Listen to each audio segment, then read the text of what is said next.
Road ప్రమాదంలో మరణించిన cantonment MLA Lasya Nanditha భౌతికాయానికి మాజీ సీఎం కేసీఆర్ నివాళులర్పించారు. హైదరాబాద్ కార్ఖానాలోని లాస్యనందిత నివాసానికి వెళ్లి కుటుంబ సభ్యులను పరామర్శించారు.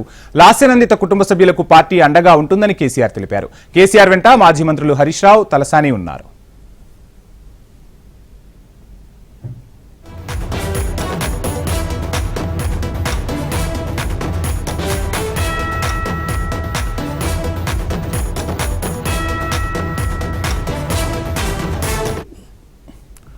ఇదే అంశానికి సంబంధించి మరిన్ని డీటెయిల్స్ మా ప్రతినిధి ఏవై స్వామి అందిస్తారు. స్వామి,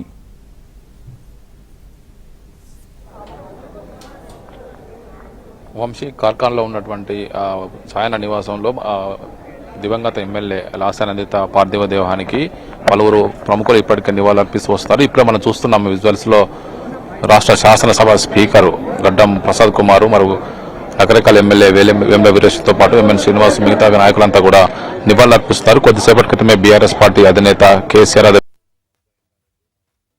మాజీ మంత్రులు సవితా ఇంద్రారెడ్డి, మరోవైపు సత్యవతి రాథోడ్తో సహా పలువురు సీనియర్ నేతలంతా కూడా ఇక్కడికి వచ్చి ఆమె పార్థివ దేహానికి నివాళులర్పించి వెళ్లారు. ఈ రోజు ఉదయం 6:30 గంటల సమయంలో ఔటర్ రింగ్ రోడ్పై జరిగినటువంటి ప్రమాదంలో లాస్యనందిత దుర్మరణం పాలయ్యారు. ఆమె ప్రయాణిస్తున్న వాహనం అదుపు తప్పి డివైడర్ ఢీకొట్టడంతో కూడా ఈ ప్రమాదం చోటు చేసుకుంది.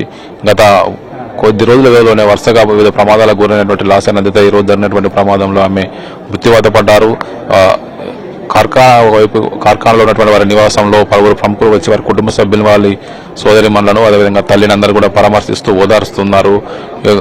గత సంవత్సరం ఒకవైపు కంటోన్మెంట్ ఎమ్మెల్యే సాయాన్ని మరణించి ఏడాది గడిచింది. రీసెంట్ గానే ఆయన కుటుంబ సభ్యులు ఏడాది కార్యక్రమం నిర్వహించారు. ఆ కార్యక్రమానికి పార్టీ వర్కింగ్ ప్రెసిడెంట్ కేటీఆర్తో సహా పలువురు ప్రముఖులంతా కూడా హాజరయ్యి కొద్ది రోజులు గడవక ముందే ఇప్పుడు సిట్టింగ్ ఎమ్మెల్యేగా ఉన్నటువంటి లాస్యనందిత కూడా ప్రమాదంలో మరణించిన వారి కుటుంబ సభ్యులకు తీవ్ర విషాదాన్ని మిలిచింది. కార్ఖానా ఏరియా అంతా కూడా పూర్తి